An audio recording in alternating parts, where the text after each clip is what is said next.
There she is. Hey, How are you? I'm good, and you? I'm a fucking mess right now. I just Same, like same. If we're being like honest. physically and mentally. I just got finished working out and I'm just like it was one of those workouts where I'm just like I'm dying right now. It was just Yeah, yeah. One of those you got to look for the closest trash can around. yeah, oh yeah. Closest Yeah. trash can, like literally laying on the turf. I'm just like, holy fuck, why is it so hot in here? Right. Yeah, so I'm doing okay. How are Awesome. you? Good. I'm wonderful. Actually, I'm doing so good. Yeah. Well, you're about to have an amazing first time podcast. You're gonna absolutely kill it.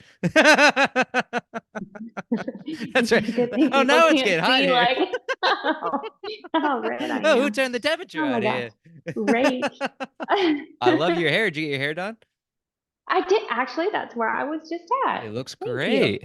I love it. Summer, ready for the summer and Yeah. the Did you get some beach. highlights done or? I did. I sure did. See, son of a hairdresser right here. That's like our Hey, first thing I listen, recognize.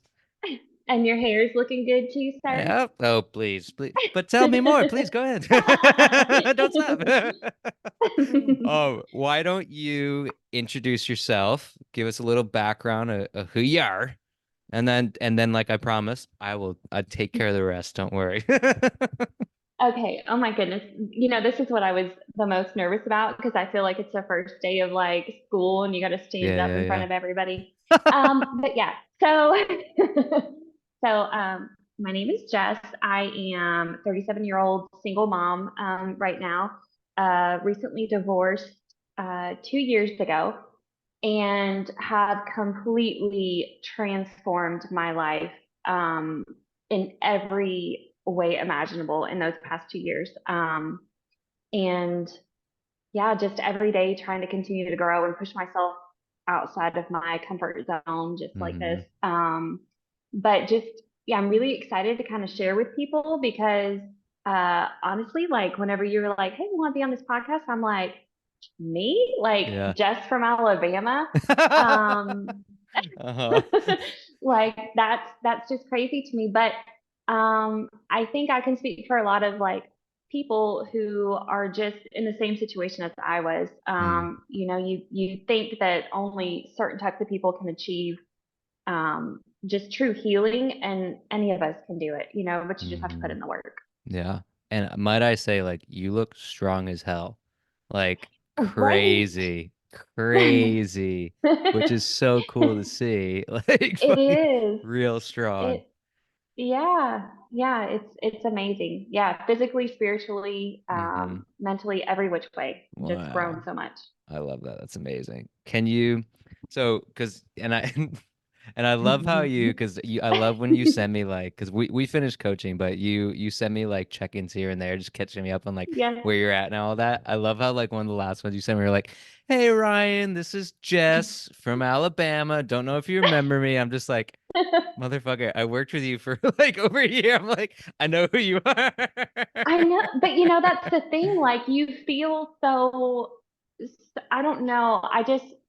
I still struggle with feeling so insignificant that I'm Mm, like, why would Ryan remember me of all the people he trains? And it's like, it's still a struggle to get through that yeah, mindset. you are absolutely significant, and like I said, coaching you was like an amazing experience for me too. And we'll get into that. What I want to ask you first is, can you kind of touch on? So the last 2 years you've had amazing change, right? Can you touch on Mhm. sort of what your health was like prior to us working together, and then Oh my goodness. crescendo us to that point that made you say, you know what, let me get Ryan as a coach. Yeah, yeah. So, for as long as I can remember, I have always been overweight, always struggled with my body. In high school, my goodness, I was up to like a size 20. Um, After high school, I would like get on the phentermine or the Adipex diet pills, and I would lose the weight like quickly. And then I'd be like, all right, I got this. And then I'd stop taking the pills, and the weight would just like come back on so quick. And it was this constant cycle. And I would try, after I gave birth to my son, I was 237 pounds before I gave birth. And thank goodness, somehow I only gained 20 pounds while I was pregnant. So right after I gave birth, I lost that weight very quickly. And it kind of really got me jump started. And I did lose about 70 pounds in, 5 years or so, but I just kind of like got to a plateau because I would do like beach body programs, like working out 6 days a week, doing those little containers. Hmm. I did like all the fad diets out there, and I would drop weight like quick, but then it wasn't sustainable. So I would just constantly gain it back. And I actually back in, I guess it was 2020 maybe. I was at 180 pounds and I was like, this is just my body. Like, this is just where I'm at. Hmm. Nothing's going to change. So I went and had a whole lower body lift done. And I remember the surgeon was like, all right, so you're not going to lose any more weight. And I'm like, no, like I've tried. This is just where I'm at. And so I had the surgery. It was great, recovered well. But I still just, I don't know. I didn't want to use that as a crutch to just continue my lifestyle. I knew that I wasn't at my full potential. Hmm. And one of the things I love about you is you offer so many free tools and tips online. And so I had seen on Instagram somebody posted, like reposted one of your things. I was like, this guy's pretty cool. He's down to earth, like, and so we actually did like a free, like, just phone call. Hmm. And at the time, I was still married. My ex-husband was not supportive at all. And I was like, I know that I cannot justify spending this money Hmm. on myself. And so then in 2022, I think it was, actually left the marriage, and you were offering another free Zoom thing. And I was like, I'm just going to ask him like some tips. And we got on the Zoom thing, and just you kind of put it to me like, listen, you're never going to be fully ready. Like, you're never going to think financially you're ready to do this. But at some point, you have to invest in yourself. And that just really like resonated with me, especially in that point in my life. Cause I mean, I was like 2 months out of that situation. I don't even think my divorce was finalized at the time. Hmm. And I was like, you know what? I'm changing everything in my life. Why not give this a shot? And so I signed up with you, and Hmm. yeah, it's just, you were such, I don't know, just an inspiration through that whole process that, you came into my life. And yeah, just been climbing up ever since. Yeah. Well, that's amazing. There's some really amazing things I don't even know about your journey leading up to it, right? And I love that your call was like, you know what? I'm in a season of change. Why should that stop me from changing myself? Right? I think that's really like Mhm. a beautiful awareness and action on your part. When we started, I remember you had a series of struggling with like yo-yo dieting, right? I remember Mhm. there was like a series of aggressively low calories and then overeating. Can you touch on that a little bit? Yeah, so I feel like as women, we constantly, and I don't know when like that's embedded in us, but I feel Hmm. like as women especially, we just think like you're supposed to only order a salad when you go out to eat. You're supposed Hmm. to like just deprive yourself. If you want to lose weight, that's just what you have to do. You have to basically starve yourself. Hmm. And I was notorious at the time for, like, I would have a salad like and chicken for like 2 or 3 days, and the scale wouldn't reflect how I thought it should. Hmm. So then I was like, you know what? If the scale isn't gonna move, I'm just Yeah. gonna go get me some Taco Bell, which I Yeah. stinking love. And then I'd go get Taco Bell, and like, no lie, the next day I'd get on the scale and I'd be down like 2 or 3 pounds. And I'm like, wait a minute. So you mean I can eat Taco Bell and lose weight? And so then it would just, like, next thing I knew, I had gained like another 5 pounds because I just Hmm. kind of went off the deep end because I wasn't consistent with anything at Hmm. all. And that to me is the key, is like so many people, so many of my friends, they're like, oh, I just had boiled eggs for lunch. And I'm like, are you kidding? Like, Yeah. you've got to, I don't know, you've just got to stay consistent to allow your body to change. Like, if you're Hmm. constantly just up and down, like your body is like, what the heck is going on here? So Hmm. clearly it's not going to let go of any of that. Right. Yeah, for sure. And I love what you touched on too, because you touched on expectations there for a second. Like, I don't know if you realized it, but you mentioned like when you would eat, like you thought you had really good days, right? Where you're like salads, eggs, let's go, perfect. I'm awesome. And then you Mm-hmm. expected that scale to reflect those good choices in quotes. And when it didn't, you were like, well, what the fuck? Right. And then you would eat almost like you got a case of the fuckets, right? Whereas like, well, what's the Mm-hmm. point if I'm eating Yes. salads 2 days in a row and that doesn't reflect in my weight?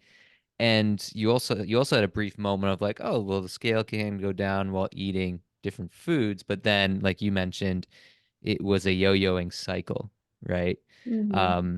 And consistency, like you mentioned, is the biggest piece you took away from everything, right? You, Mm-hmm. I remember one of your biggest things was we got you to sort of eat more foods consistently that you used to think were like Mm-hmm. bad foods. Can you Right? touch on like your what was your like mindset when I told you that, and then how do you think it was applying it, and then how did it result? Oh my gosh, I'll never forget. Like after I signed up, you were like, all right, I'm gonna send you phase one. And it like back then you had the spreadsheet. And Mm-hmm. I look and the first thing I see is maintenance calories, like Yeah. 1800 to 2000. And I was like, Yeah. did this man not hear what I just told him? Like, I want to lose weight. Like, I don't want to maintain this. Mm-hmm. And and honestly, like no lie, I had told myself, I was like, all right, here's what I'm gonna do. I'm gonna deduct 500 from that. And then I'm just gonna eat that. And then, I'll just log that I'm eating more. And then I said, no, listen, you're all in. Just listen to the man, give it a Mm-hmm. shot. Give it Mm-hmm. 1 month and see what the scale does. And I wish I knew the numbers, but my body in that first month like drastically transformed. And I don't know, I probably lost 5 to 7 pounds. Mm-hmm. And I'm like, Ryan, did you break me? Like this is not like Right. this is not what's supposed to happen in my mind. And like my weakness is Takis. And you're like, eat the Takis, like log it every day, eat the Takis. Um, and I did, and it's like such freedom in knowing, like when Halloween comes around or Mm-hmm. Easter, I got some Reese eggs in the freezer. Right. Is like I can have that. That is not going to change my results Mm-hmm. any way, shape, or form Yeah. as long as I account for it. Mm-hmm. And it's so freeing to know that, if you allow yourself that little bit, then you don't Mm-hmm. binge later on. Because I Right. remember telling you, like, dude, I'd come home from work and I just felt so ravenous, and I would have like the pepperoni or the lunch meat, the cheese, the pickle, and you're like, dude, just make yourself a sandwich and be done with it. And I'm Yeah. like, that makes so much sense. You're basically putting it together at that Yeah, yeah, point. just put it in between two slices of bread and just sit down and enjoy. Yeah, I love that. That's so true. And I love that and here's like for the people listening, because it's like they hear, oh, you put her at maintenance and all of a sudden she lost weight. Well, it just so happened that the maintenance levels calories we put you at still put you in a calorie deficit, which was cool because that's what caused you to Yeah. lose weight. It's just what happened was because we allowed you to have more calories, you became more consistent, right? And you Yes. were hitting your Hmm. protein more consistently and you were hitting your workouts more consistently. And there was less like random overeating nights or days. Right. So that Hmm. consistency allowed you, even though you were eating more calories, you were eating enough to put you in a slight deficit. And that consistency over time is what allowed you to see that weight loss. And Hmm.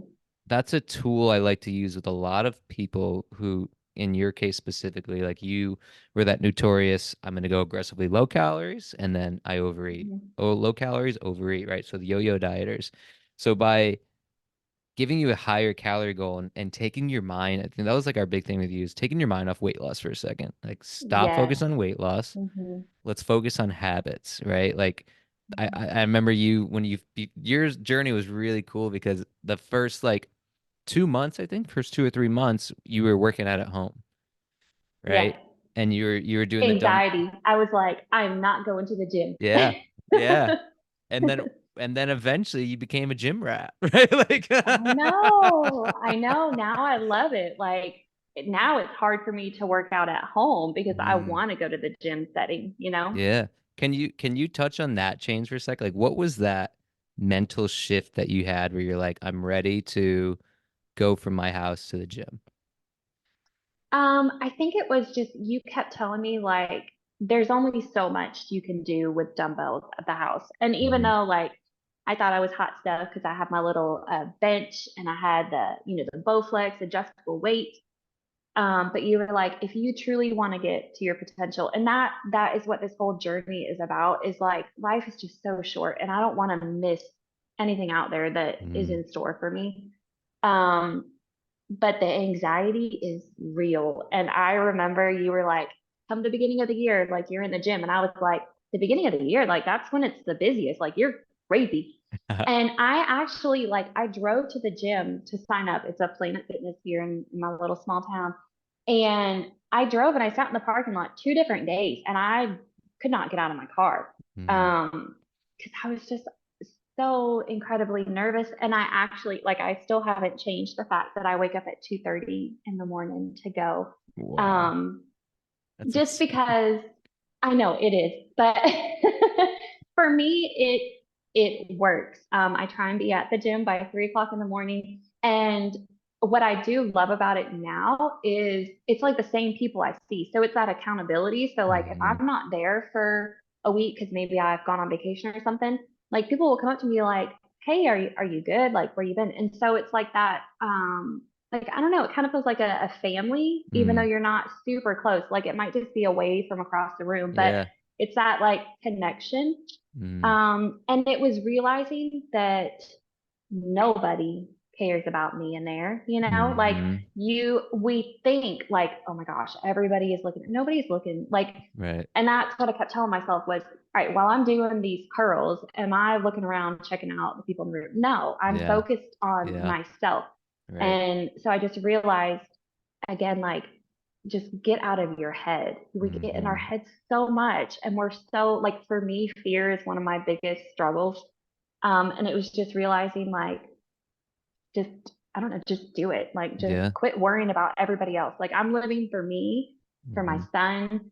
I'm not living for the approval of anybody in here. Hmm. Yeah. I love that. And I think that's so true. I think that's I love that you touched on that because I think we all think that people are thinking about us and judging us constantly, right, in new environments. But you painted it perfectly. Like you're not thinking about anybody else while you're there, right? Like you're Mhm. like if we really think about maybe 1 or 2% of the time we're actually like thinking about Yeah. someone else and like and Hmm. maybe there's judgment, maybe there's not, but it's like 1 to 2% of the time, whereas we perceive it as 90 to 100% of the time people are judging us, people are looking at us, like, and we feel that. But like you said, like the biggest win for you was getting out of your own head. And then what you found was like a community that added Yes. extra Yeah. accountability to your health and fitness. And like that's like the biggest thing too that a lot of people miss when it comes to gyms is like some of the nicest people you'll meet are at the gyms, right? Where they really like they'll take you under their wing, they'll say hi, like it Hmm. kind of makes your day and gives you like that different social environment that you didn't know could be had. You Hmm. also you also started to touch a little bit on, setting an example for your son, which I think was one of the Hmm. coolest things that I got to witness while coaching you. Can you touch on like, you know, why was it so important for you to create these changes 2 years ago? And then why was it so important for you to set that example for your son? Um, I think coming from the my marriage and the home life, um, I realized that my son was missing out on his mom, because I had completely lost myself. And it was basically just survival mode. And I Mm, realized, like, I want my son to look back on his life and know his identity in himself and his identity, like my identity with him. Um, and so, like, that's really, I mean, he is what saved me from that situation, pushed me to leave. And and I just, kids are always watching you. Like, you think that they're not listening to what you're saying. Like, mm, you think they're over there on their little video game, but they're not. Like, they're picking up on what you say. And I just wanted to be an inspiration to him that you don't ever have to settle in life. mm, You might not make the best decisions, but you can all, it's never the end. Like, you think this is the end of my life. And then one day you wake up and, like, you just realize it's not. And not only is it not the end, but now I am in such a better place than I was.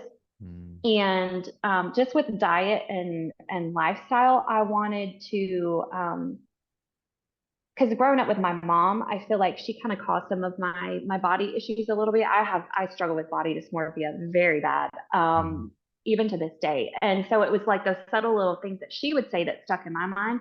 And so with my son, I wanted to constantly talk about food, not as good and bad, but like moderation. Like, hey, mm, if we want to have, we have like a yasso bar every night. Like, that's our little treat. mm, Like, we're not gonna cut out foods, and that's what my mom did. Like, we weren't allowed to have certain foods, but yet I struggled with weight my whole life. mm, And so I just want to teach him, there's no good or bad. It's all about the balance, um, with things like that. And I think sometimes people think, like, oh, boys don't struggle with body issues and self confidence, and they mm.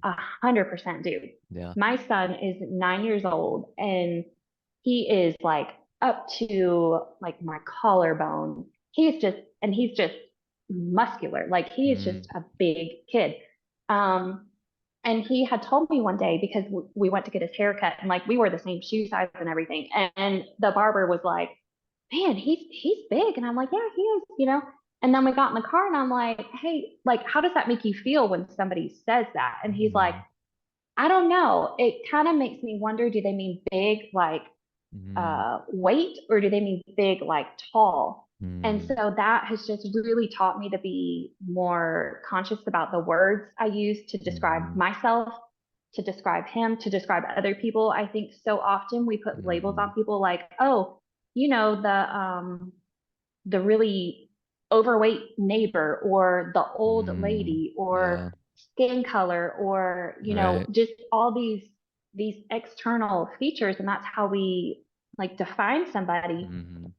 and we're missing out on the whole person. Yeah. I feel like I just went off on a tangent there. That was a great tangent. That was a great tangent. Go off. I think you said a lot of amazing things, like a lot of things I want to circle back to because that was a great tangent. I love how you touched you mentioned like you got to a place where you felt that you woke up, right? That you became awake because I have Yes. felt that moment a few times in my life. And those moments are when I've sort of leaned into my intuition. I've leaned into, what my gut was telling me and did the hard thing, right? I did the thing that was compelling me to change, right? For Hmm. my moral compass, right? And I think I love that you said that because it actually does feel like a awakening, like you become like very present, right, in the world around Hmm. you. And I think you said that beautifully. I also loved how because I think this is really important when it comes to um labeling the voices in your head because you said that a lot of your body dysmorphia stems from your mother and you can still hear her voice in your head when it comes to your own body image. And I think that's such a great way to phrase it, and I would challenge you too that when you hear those voices to label them, because when you Hmm. label it as that's my mother's voice, that's not my voice, right? Mhm. It reminds you that that's what someone else said about me. That's not the Mhm. truth. That was their Mhm. insecurities, that was their projections, that was their fears that they put into my head. And now I'm Mhm. able to label that voice and understand that does not belong there. It does not need to be there, Yes. and that voice does not define what I'm seeing right now, right? So I love Mhm. that you were able to label where it stems from. I think that's really important. I think a lot of people need to hear that because so often we don't even think where that voice comes from, and we perceive that as what we think of ourselves, The and truth. Yep. right, the truth Mhm. exactly. So I think that is incredibly Mhm. important what you just said. um, and then I also love what you said about body image with men because that's something I Mhm. struggled with too for many, many years. And same thing, I talked about that a couple weeks ago, like how sometimes still I'll take photos. I'm just like, like you get those little voices in your head. And you're like, Yeah. I don't feel as good or anything like that. And I love that you said everybody struggles with that. Because we Mhm. all do. I can remember even as a kid, I'd be walking on like a pool deck and sucking in my stomach, right? Because I just Right. felt like, I felt you feel shame, you feel guilt like with your own Mhm. body image, right? So I completely hear that. And I loved what you did with your son too, how you had this conversation, right? And I think that's so Mhm. important. I think a lot of parents need to hear that too, of just having that simple conversation like, hey, like how does that label make you feel when you hear it? How do Mhm. you interpret it? And let's talk about that so that if you ever hear that again, it does not reflect anything that you're hearing. It's just what someone else is saying, right? I think that is Mhm. so important. And then also you talked about labeling bodies, right? And how you know, like when we start off this podcast, that's why I'm very like when I talk to my niece too, I'm very intentful with my words of how I'll describe something, right? Like if she's doing something, be like, you look so strong. Like like instead of Yes. saying, because we all heard like you look skinny. What did you do? How did you lose weight? Right? Oh, you look like you lost weight, right? We've all heard that our whole lives. Mhm. But when we comment like something that is in someone's control, or like strength, right? Like you look strong, that comments on somebody's physical strength, their mental strength, their emotional strength, right? And it's just, in my opinion, a kind way to express like, hey, I love the way you are right now. You look strong as Mhm. fuck. And I Mhm. think that's so important too, because a lot of people label bodies and it is something that we don't realize it has an effect on that person, right? Mhm. Yeah. Yeah, and especially I feel like in having a physical transformation, like when people see me sometimes that I haven't seen in a long time, they're Hmm. like, dude, like, you look so good. Have you lost weight? And I'm like, mm. See, and that's when, like you said, I know or I'm learning the voices in my head Hmm. or that I hear, and I'm like, it's not my physical body that has changed. It has, but like I have a true, genuine light and joy about me because of every way Hmm. I've changed. But I just when I hear those things myself, it makes me feel like, well, what did you think about me before? Why now do you think, that I look so amazing? Oh, because I'm a smaller size. Like that's what makes me, better Hmm. to you. And so I try to also, if I see somebody that clearly has had a physical change, I try not to have that be like my first Hmm. compliment to them. Like, Hmm. wow, have you lost weight? Right. Because I think so many times we don't realize the weight of our words. Hmm. We might have the best intention, but like one of my favorite sayings is like the road to hell is paved with good intentions. And it's so Hmm. true. Like you don't mean it that way, but you don't know what that person has gone through and how they Hmm. take that on for themselves. Hmm. Yeah, absolutely. I mean, I could think of an example of when I was in a bulking phase and I was in a sauna with somebody, and it was like this older man, and it's a gym I used to work at, and he just looks at me, he goes, "You look husky," and No. I was like, "Husky?" He's like, "Yeah." He's like, "Did you gain weight?" I was like, "Yeah, I'm like bulking right now." He's like, "You shouldn't do that. It doesn't look good on you," right? So it's Oh like, gosh. so some people, like I said, like it is a Yep. lesson where we need to understand like we can't control these things what people say, and people are going to say Mm-hmm. some wild shit and it will have an effect on you. but we can learn from these lessons and how we speak to other people and how Mhm. we treat them as more than just a human body, right? And mind, body, Mhm. spirit. So I think that's super, super important. Um, you also made a crazy transformation in terms of like your mental health, right? You also, I think you Mhm. mentioned to me that you started going to therapy now, right? Mhm. How has, because that's something I'm a big, and if you feel comfortable talking, that's something I'm a big proponent of. Yeah. Um, how do you think, like, what lessons have you learned since going to therapy? Yeah, so I actually started therapy right before I left my marriage, and which worked out just so well for me because it was that constant support through the process. Um, and I don't know, there's so many good things from it. Like I always tell her, like she gives me good little nuggets, and Hmm. I'm a fan of sticky notes on the mirror. Um, but one of the biggest things I think I have taken away is to respond, not to react. And in moments where, my initial reaction is anger or hurt, um, is to kind of like just take a moment, take a breath, and then think about it and then respond to it. Like, don't just react out of those emotions because, like, our Hmm. emotions, they're good, but I feel like they can guide us down like the wrong path Hmm. sometimes. Because, like, for me, I think a lot of times I am still kind of in that fight or flight mentality. Hmm. So if somebody offends me, like, I immediately am like, bye. Like, I'm out of here. Or if I get scared, that's my initial gut reaction. And it's like, just hold down and like, just kind of process it. Um, and I think, just learning that it's okay to have bad thoughts. Like, I, this is probably not the best thing to say on here, but Go for it. I have, like, I suffer with a lot of very intrusive thoughts. So, Hmm. like, I'll be driving down the road, and if I knew I could survive a car crash, I'm like, what if I just, or like Hmm. I want to go off a waterfall Hmm. and just go down it, but I want to be guaranteed to survive. Right. Like I'm not trying to hurt myself. I just want to kind of Hmm. go through that. Hmm.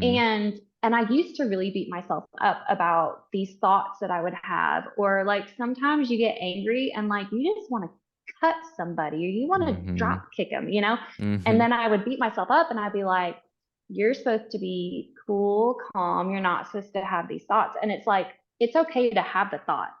Hmm. But the important thing is you think it, process it, and then you go the other way. You don't Right. follow through with those kind of things. And don't beat yourself up just because you have a bad thought. Hmm. It's just, I don't know, it just comes and goes, and just not to have so much shame in my Hmm. life.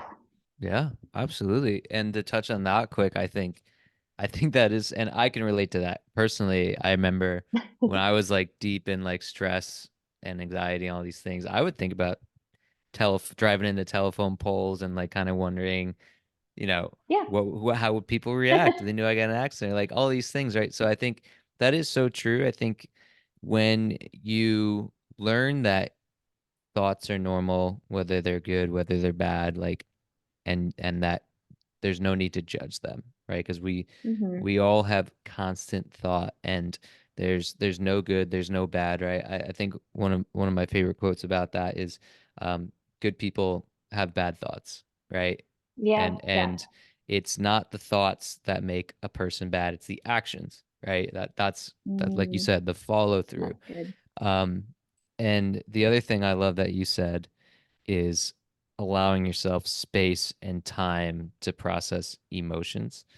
I think that's Hmm. very mature. I think that's very wise because I mean we've all been there, right? We've been angry or we've been sad or we've been triggered in some way and we've had a reactive response that we wish we could take back because it's Hmm. really not what we mean. It's just that I am engulfed in all of this emotion right now that this is my first almost primal instinct, my primal like Mhm. lashing out in some way, right?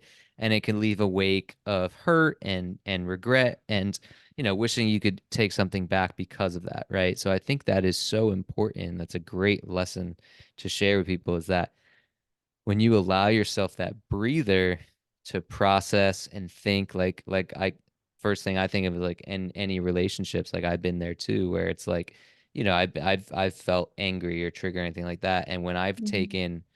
when I've meditated before I've re-engaged in conversation, or I've told the person at the time that I need a few minutes to collect my Mhm. thoughts and all of that.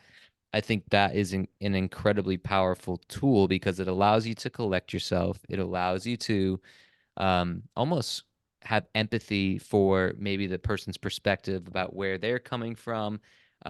Maybe there's something you can learn that maybe you did from that engagement, that conversation. And I think that's so important, allowing yourself time to process those thoughts. And you can apply the same thing to food, right? Like if Mhm. somebody is very stressed or very emotional or any kind of insert any emotion, and their first instinct reaction is to eat food to cope with this, right? Then it's Mhm. incredibly important to sit with your thoughts, feel what you're feeling, and then understand like, am I hungry or am I just fucking incredibly stressed or bored or sad? And this sounds like it'd be very comforting and would fill Mhm. this hole right now. Mhm. Yeah. Yeah. And like that was one of the things I remember you kind of going over with me with the whole like stress or boredom eating. And that's why now, like, I keep a very large bowl of fresh fruit on my counter at all times. Mm, Um, and I think you had said, like, if you're really hungry and that banana sounds good to you, then eat it. But now, if you think you're hungry, but you're reaching for like something salty or something sweet, then it mhm, might not be a hunger cue that you're listening to because if mhm, you're hungry, it doesn't matter what it is, you want to eat it, mhm. And so that's why I just try and always keep stuff like that on standby for those Yeah. moments because it's like I don't know, like just a knee jerk reaction to just Mhm. reach for something. And then, when you start tracking and you realize, dang, I can't not track this because I already Right. ate it. So Right. let me just Right. deduct that from my bank account. Absolutely. And I think what you just touched on too is like your food environment, right? So like Hmm. I mean, this is me too. It's like if there's donuts on the counter, like you are much more likely to eat a freaking donut when, like you said, if it's a Hmm. knee-jerk reaction, if it's stress, whatever, it's hunger, of course I'm gonna eat the donut. It's right in front of my face. But when Hmm. we when we alter our food environment to support our goals and to support our health, then like you said, you're much more likely to gravitate towards the fruit in the fruit bowl than the donuts on the counter uh, Hmm. when you see something that is immediately in front of you and can support your goals. I think that's really Hmm. important to touch on. Um, in terms of, like you said, based on where you are right now and the journey you've been through, what are your goals right now and how have you shaped them since from your journey? Um, from like a physical standpoint, I actually recently I was like, I'm gonna do a deficit again. Mm-hmm. Um, and so I went to my mom's house and she had something and I was like, hold on to it for like 30 to 60 days, okay? And she was like, why? And I was like, I'm trying to do a little cut right now. And she's like, for what? And I was like, I don't really know. And then she said, well, how much, like, what weight are you trying to get to? And I'm like, I don't know. I'm really kind of like, I don't focus on the number anymore. So I was like, I don't know. And so then I came home and I was like, why are you doing like this isn't what your goal is. Like your goal Mm, isn't to be a smaller weight anymore. So my goal right now is to continue just like getting stronger. mm, I tell you, like seeing the muscles like in the gym mm. or even if I'm wearing a tank top, I'm like, wow, that's great. So Yeah. I'm really just loving just being stronger. So I just want to continue working on that. And I want to slowly try and get off of maybe tracking. Yeah. I want to slowly get to where I'm more like I'm better at eyeballing portions Mm-hmm. and things like that. Mm-hmm. And I feel like I'm getting there. Like, listen, I can measure out an ounce of cheese like nobody's business. Right. um, so those, I think those are my two goals is just to continue like just getting stronger and just pushing myself because especially in the gym, I feel like sometimes even still, I'll be doing um, a move and then I'm like, you know what, let me add 10 or 15 pounds. And I'm like, wait a minute, I just did 12 reps. Like I Mm-hmm. clearly am not pushing myself. So I think just really pushing hard in the gym is like a Mm-hmm. big thing I'm really focused on. Yeah, I love that. And I love how your goals have well, one, I love that your mom kind of gave you awareness and be like, "Well, why are you trying to Yeah. lose weight?" Right? And that's a great cuz it's a great question, right? Cuz sometimes we just Mm-hmm. want to lose a little bit of weight for like vanity reasons, which is you know me, Mm-hmm. I'm totally good with every now and Mm-hmm. then. And then other times it's just like cuz you want to feel a little bit more comfortable. And then but also other times Mm-hmm. like you ask yourself that why and you're like I have no reason why. Maybe it's just been my habit to lose weight, gain weight Yes. over the years, right? And I 100%. just ingrained in Mm-hmm. that. So I love that mama kind of gave you that moment of Mm-hmm. awareness. And I think the other cool thing too is like if you compare your goals to now to when you started, like the fact that you have a strength goal now, you have a muscle building goal now, I think that's amazing, right? Because a Mm-hmm. majority of your goals most of your life was to lose weight, right? Mm-hmm. You viewed your body as something that lost weight and gained weight. But Mm-hmm. now your body is something that can get strong as fuck, build amazing muscles, build a booty, right? Like that's like something that Yay. you're really focused on, which I think is so cool. Um, and then I love that goal too, because I think that is really important. I was somebody who tracked calories for like 5 years in a row. Like my fitness pal streak was like over 1,000 days. It was crazy. Um, so I think that is a great goal because, eventually, like I truly believe that tracking calories is it's just a tool, right? Like it should just be a Mm-hmm. tool where you can get to a place where every now and then you track just to be like, how much am I eating or how much do I think I'm eating, Mm-hmm. right? Are just out of curiosity, would you like any recommendations on how to sort of get closer to that goal while we're sort of on the podcast? Because okay, Absolutely. because I want if you're open to it, because I want to help you as much as I can. So what I would first recommend, I love how you're like I can measure cheese to a T. You're the cheese lady, right? I got the What I would perfect challenge you, combo. that's right. What I would challenge you to do is when you're weighing something, right? What I want you to do is take like a piece of paper or a paper towel, and I want you Mm-hmm. to cover that number on your food scale. Okay. And when you Mm-hmm. put something on the plate, I want you to try to guess how much it is. Mm-hmm. Okay. Try to guess Yeah. the weight of that food. Because I think what happens is when we are tracking, we get so comfortable with just putting it on and, oh, it's 90 grams. Great, but we're missing the actual application of why we're doing that, right? The application of Mm-hmm. looking at that food, trying to guesstimate how much it weighs so that we can train our eyes to eventually get to that place Mm-hmm. too. So I would challenge Mm-hmm. you to do like a little game out of it where it's like cheese, chicken, whatever you're weighing, Takis, put it in a bowl and just be like, 14. 14. Yeah, exactly. Or like, I think that's like 72 grams. And then just see how close you are, right? See like how Yeah. far off you are or like how close, like how much if you nail it. So that's like one Mm-hmm. thing I would definitely have you implement. Another thing I would challenge you to do is try to do, you could either do it in two ways. You could either do it where if you're tracking during the day, you don't track your breakfast, right? So start by not tracking your breakfast, but then track lunch, dinner, right? Mm-hmm. Or you can go by saying, I'm not going to track on a Tuesday, right? And Mm-hmm. you're still tracking 6 out of 7 days a week.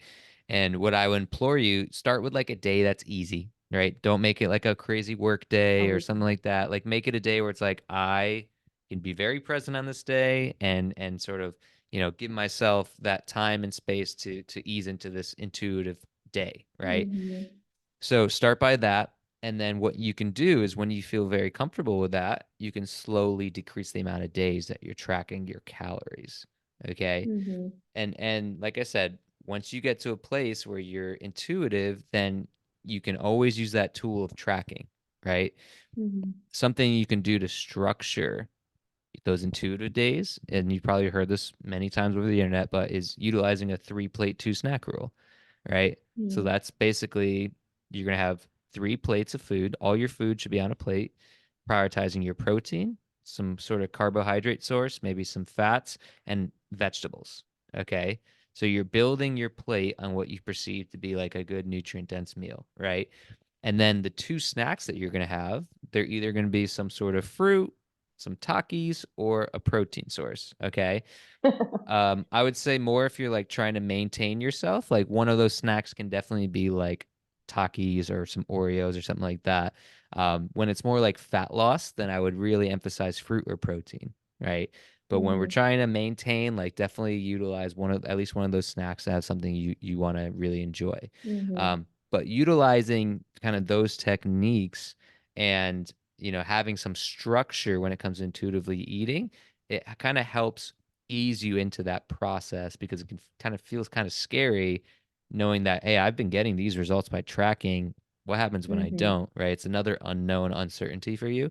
So kind of Mhm. easing into it and having some sort of structure to help with it is going to help ease you into that like intuitive Mhm. lifestyle. And you had just said something like, um, with tracking, I've been doing it and I've seen results. So it's the fear of going away from that. And that was also a big fear I had whenever we stopped coaching, was Mm, because I was like, I have only done this with Brian's assistance. yeah. Can I really do it on my own? And and I finally said, I have to try. Hmm. And again, I was like, I'm gonna give myself 30 days. I'm Hmm. gonna see if what happens. But that's the amazing thing is working with you, like gave me those lifelong skills. Like Hmm. these things will never leave me. And I try and only share them with like friends of mine that are struggling. I'm like, listen, do this. Hmm. Um, because I don't know, once you do it enough and it becomes a habit, like you can do it on your own. Hmm. I don't know, that's been really freeing, was realizing like you're always there. Hmm. But we do have enough strength in ourselves. If you truly listen and I Hmm. think follow the plan. Like I remember when I was working with you, you were like, man, Jess, you're so easy. You do what I said. And I'm like, Yeah. do people not do that? Like listen, when it comes to me paying somebody Right. or I'm gonna do what you asked me to do. And Hmm. it's mind blowing that and I mean I was there when it came to diets or pills. Hmm. I would put in the money, but I wouldn't follow through with it. But I Yeah. don't know, I just feel like actually having a coach to work with you and talk with you like this, Hmm. it's just a complete and total mind shift change. Yeah, I love that. And I think, and like I said, like I said, like you were one of the greats because it is, believe it or not, it is rare to get somebody who does exactly what you say to do, right? But I think that is the cool part. And I think that's the great part of a relationship with a coach and client is like, for me, it's like my best interest is your best interest, and I always want to put you in the Hmm. best place to have a good relationship with food, to get strong as hell, to see results, and live life sooner, right? Like those are like my big Hmm. whys for coaching with people. So I'm grateful you put that trust in me Yeah. and followed through, and that you were able to have all these amazing life changes. And I think it is definitely a cool thing that you're autonomous now, right? That's my goal with any of my clients, right? Like, God bless if you want to work with me for 5 years, like that's cool, right? Like, great, like I love that. If you just love to just have Yeah. accountability, and we were pretty much just good friends at that point, like great. But my goal with coaching is like just like you're doing. I want when we're done coaching, I want you to be able to coach this shit. I want you to be able to Mhm. help other people because of your journey, because you have the education, because you have the application, and you have the results.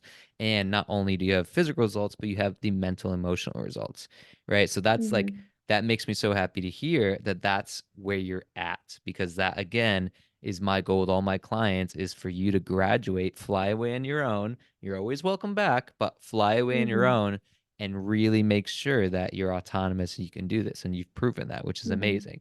Well, again, look, I told you you'd be a natural at this podcast. Well, I mean, I don't know about all that, but Well, Jess from Alabama, this is the part in the podcast where I ask you one more question, right?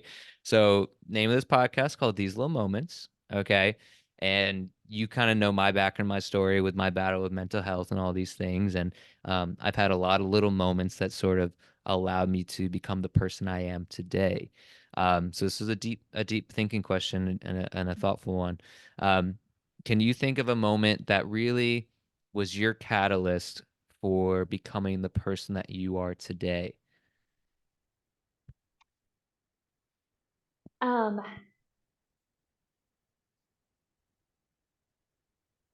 yeah. So I think I really kind of had two, but Yeah, go for it. um, the big one was probably 5 years ago. My best friend moved from Alabama to Portland, Oregon, and so me and my son and her son, which were like 4 years old at the time, we did a cross country road trip to go drop her off out there. And I was in a really bad place in my marriage and my home life. I had already left and filed for divorce, but had come back. Um, and so going on that journey, seeing all the beautiful places in the United States, and just being away from that environment, like I was so free. And I remember sitting at a little diner in, I think it was Texas, and just like belly aching laughing, like tears in my eyes, like just such genuine laughter. And my son, um, he looked over at me and it was like he saw me for the first time ever. Mm, It was like he looked at me and was like, wow, this is my like my mom, my true genuine mom. And it was just something in the look in his eyes that was like, you have to let him see the side of you. Like mm, you have to free yourself so that he can see this on a daily basis. So that was a pivotal moment. And then my other little moment is recently with him again. I used to be like a size extra large in scrubs, and I'm down to a size small. And I was coming out to get him from my mom. She was dropping him off at work, and my mom was like, "Jess, you look so tiny." And I was like, "Oh, thanks." And my son just started laughing, and he was like, "Mama, she just told you you were tiny, and you said thank you. Like that's not a good thing to be tiny." And it just like, I don't know, that clicked with me through this journey is smaller isn't always better. And like, quit mm, trying to fit yourself in this little box because you think that that's how everybody else is, you know? mm. Those are my two little moments. Wow. I got very teary-eyed by both of Ah. those. So I appreciate your vulnerability and you sharing that because I think Yeah. those are both beautiful things and clearly like your guiding light is your son and he really helped Hmm. uh give you your voice back and give you kind of like your feet and put one foot in Hmm. front of the other, which I think is beautiful, right? Anytime you can rediscover yourself and have and find that who helps you rediscover yourself is this young person, this like Right. this kid, right? And you're just like, Yeah. wow, like thank you. Hmm. Hmm. I think that's Yep. so beautiful, and clearly you're an amazing mom, and clearly you've made all the some great decisions for yourself to grow into who you are, and like we said, it's really just getting started, which is the cool part. Yeah. Yeah. So I appreciate you so much for being on the podcast. Is there anything like you want people to follow you anywhere or anything like that? She's like, No. hell no. I'm not a social media kind of She's like, girl. hell no. Okay, perfect. Well, I appreciate you so much. We'll stay on a uh, little bit after just to chit chat, but thank you for being on the podcast, and hope of everyone course. enjoyed Thanks for it. having me. Of course, and we'll see you guys in the next one. Later, guys.